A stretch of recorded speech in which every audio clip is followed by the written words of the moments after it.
So could James Tavernier and Conor Goldson's time at the club be coming to an end, with reports coming from Saudi about further Al Ettifaq interest in him? Al Ettifaq seems like a weird name for a football team, doesn't it? Rangers also linked with a young up-and-coming right back who has been not been released, but has ended his time at North London club Arsenal, one of England's elite clubs. And we've also got a little tease as well as to the new kit and news about Rangers signing a 15-year-old from Hearts, stealing an up-and-coming promising talent who can slot straight into our youth ranks. Very promising. It seems that this rebuild and overhaul is not just at the senior squad playing level, but is all across this club this summer. There is clear ambition there from everyone to rebuild Rangers as the dominant force in Scottish football for years to come. And there may even be, at some point, a little home kit rumour as well. We've got that obviously on our community tab at this moment in time. In fact, let's do it now. This is the rumoured new home kit. How true that is, I do not know, but that is another one of the rumours as to the home kit, obviously using the badge that is used on the away kit, which is already out. Gotta say, I have the away kit, absolutely love it, think it's amazing. Great wear, great kit to wear. As for this one, I like this. Simple, good. I like the white and the red on the collar. I like the white and the red on the sleeves. I like the badge. It's just a simple kit, a good blue, simple Rangers kit. I do like that. A bit of a throwback, a bit retro. Nice job by from Castor. You know what? If that is the kit, I quite happily buy it, quite happily get it. I get it anyway, no matter what. But that looks quality. I do like that kit. Right. Well, let's talk about Charlie Chalk and his brother. Let's talk about Goldson and Tavernier. So, look, wow, this is a difficult topic to discuss. This is one that, still divides the fan base. This is one where you're going to get absolutely slaughtered one way or the other. This is one where you're going to cause upset no matter what you say. If you are very much in the Tav stays, Goldson stays, or Tav stays, Goldson goes camp, you're going to cause upset. If you're in the get rid of both of them camp, you're going to cause upset from the Tav fanboys and the Tav lovers. But look, there is two sides to every argument. I know that. I understand that. I get that. And yes, Tav does have some incredible numbers. And yes, Conor Goldson, when he's on form, it's not a bad player. But unfortunately, I do think their better days are behind them. I do think that, that the chances of them improving, the chances of them getting any better, have gone now. Both guys are over 30. And we all know that once you pass that 30 mark in football, your career takes either a plateauing or a bit of a downward spiral. You start as you get to 31, 32, 33 to lose a step of pace. Then obviously we'll have to rely on other things to get you through games. And I think both Goldson and Tavernier have kind of reached that point. And look, we saw last season, didn't we, the number of times that James Tavernier was caught out by Dyson Maida, for example, who absolutely had James Tavernier in his pocket. We saw as well a number of teams really target the right side of the Rangers defense on a number of occasions and actually have a lot of success down there. A lot of goals actually came from the right-hand side where both Goldson and Tavernier play. Look, I've got no doubt in my mind that both have been great servants for the club. You've just got to look at James Tavernier's personal numbers. His team numbers, not great, but his personal numbers, very good indeed. His goals and assists, fantastic, absolutely amazing for a right back, unbelievable for a right back. His captaincy role, not so great. 3 trophies in 12 years, not fantastic. And yes, he is not solely to blame. And no, I'm not saying he is the only problem in the team. Before I get slaughtered for this, what I am saying is he is part of the problem, as is Conor Goldson. So, what's the rumour? What's the story? Well, according to reports out in Saudi Arabia, Conor Goldson and James Tavernier top of the shopping list this summer for former Rangers boss Steven Gerrard. Gerrard is thought to want to bring in some experience to his back four this year. Now, last summer he was heavily backed by the owners of Al Ettifaq when he signed the likes of Gigi Wijnaldum and a number of other players, very experienced, very talented players. Dembele, Jordan Henderson, who then left, obviously, and went to play for Ajax in Holland. Very bizarre move, but he did obviously start off the season in Saudi with Steven Gerrard, and Gerrard obviously managed to get Al Ettifaq up to 6th in the Saudi Premier League. Very weird league, a league that pays substantial amounts of money in salary to players, yet has absolutely zero crowds by the looks of things. Anyway, according to the reports coming out of Saudi at this moment in time, it appears that Steven Gerrard has put James Tavernier and Connor Goldson at the top of his shopping list because he wants a veteran presence at the back. He wants some leaders at the back. Stephen, it's not. Head says, Stephen, it's not sensible, man. They're not leaders. Heart says, please take them. So look, this is the story. Now, apparently, according to these reports coming out of the Saudi media, now I know that any reports coming out of any media have to be taken with a pinch of salt. We know that. We understand that. Now, the attractions of moving to Saudi are quite obvious. The fact you are offered life-changing amounts of money to play for the club, you know, the fact that you're given vast sums of money to actually, you know, to go out there.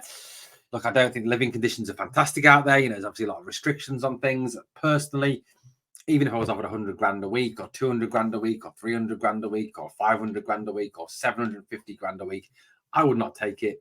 I have morals. I don't want to live in Saudi. Don't want to live in the Middle East. Don't want to live in a Muslim country or an Arab-dominated country. I just don't want to live in that sort of country. I want to live in a Western democracy. So that's just me. That's me personally. So that's just my own view. But you know what? If they want to go out there, if they want to take the money, fair play to them. Look, it sets their family up for, you know, for the future. It really does. So look, if they move out there, fair play to them. Look, and this is something that is very much being discussed at this moment in time. Now, according to reports, you know, they've put a deadline of mid-July on this because that is when Al Ettifaq start their pre-season. And then obviously, I think late July, they play their first pre-season friendlies in Europe. So very much this has to be done by mid-July, if anything is going to be done, or before mid-July. Steven Gerrard has made it quite clear that he wants any new signings in before pre-season starts so that he gets a full pre-season with these players.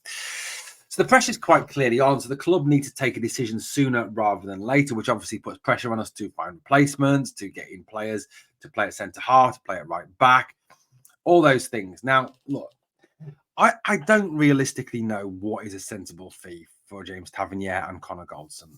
I think, you know, at the stage they are in their careers, you know, James Tavernier is over 30, Connor Goldson's over 30. You're not going to get silly Saudi money for them.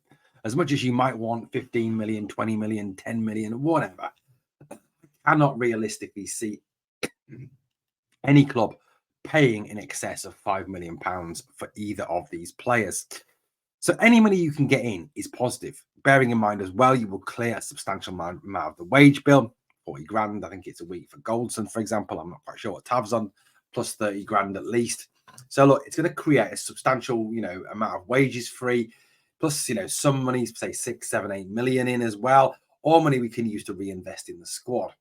I think this is a positive. I think if it's true, if there is a real interest from Al Ettifaq, we get the deal done and we move them out sooner rather than later. Now, that of course creates that vacancy at right back. Now, we've obviously heard that we're interested in Ben Johnson from, not the Canadian shame sprinter, but Ben Johnson, the right back from West Ham, who is now out of contract. Now, according to reports in yesterday's media and this morning's media, Rangers are interested in looking at 19-year-old Ruel Walters of Arsenal.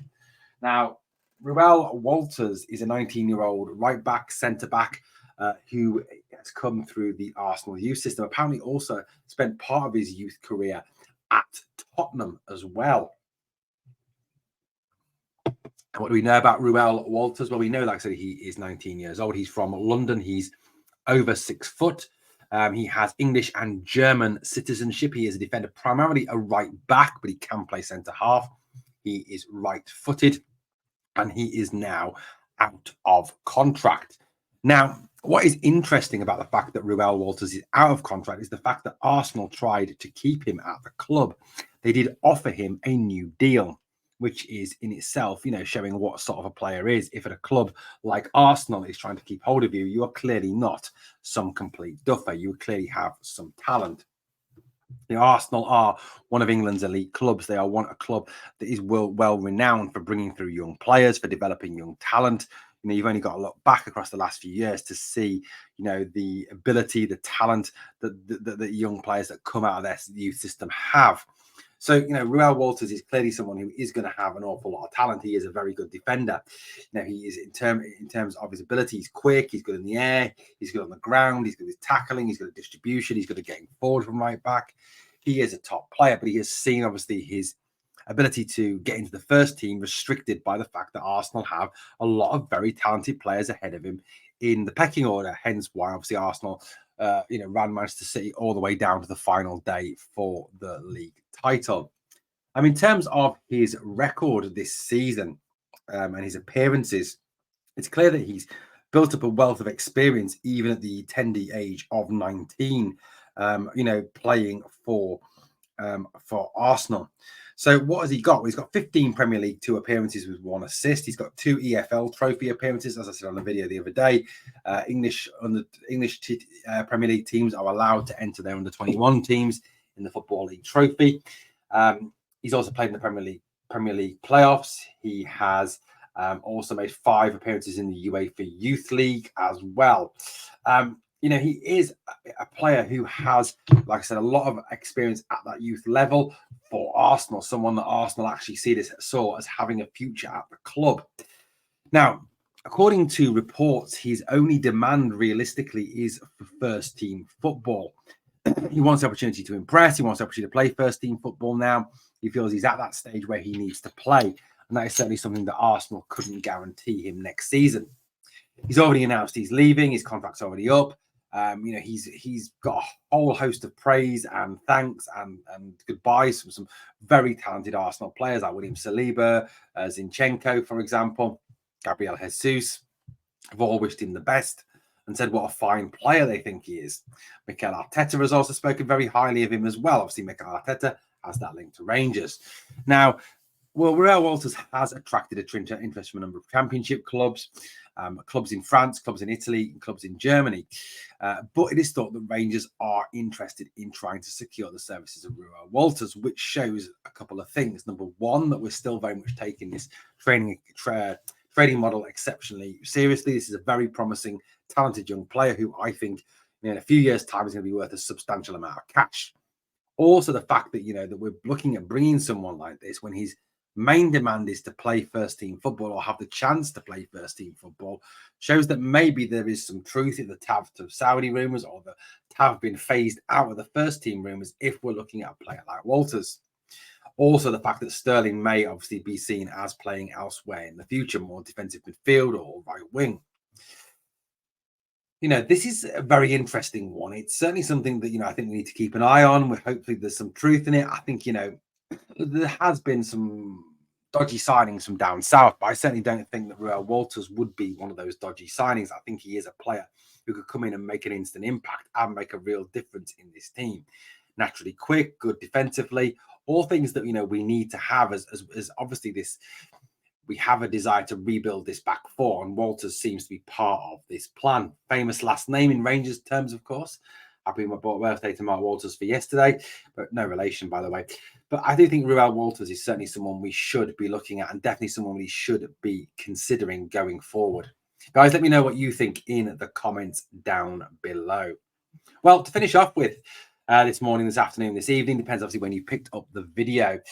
Rangers have reportedly signed reportedly about it. They actually have signed a young player from Hearts, a 15-year-old, hence why I'm not using any pictures of him on here, just the symbols of the two clubs.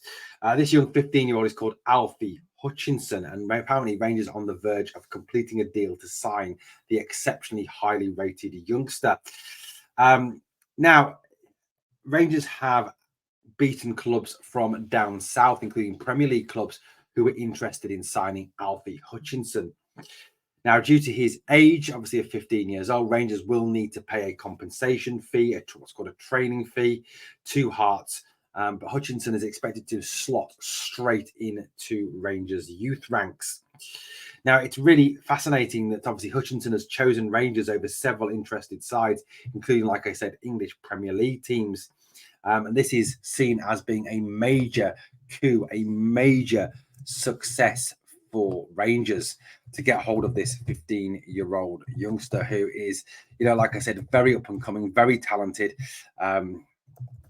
You know, someone who really is, you know, a top quality player. And we'll add obviously to Alexander Smith, who is another very highly rated 15-year-old in our academy. Again, someone who has been linked with a number of Premier League clubs. It does seem that this shows that the Ibrox rebuild, that the Rangers rebuild, is far beyond just the first team. We are looking obviously at every single level to try and reboot, to restart, to get this club in a place where long term it can compete, you know, on a consistent basis. And it does. Well, guys, let me know what you think in the comments down below. The stories we've covered in today's video.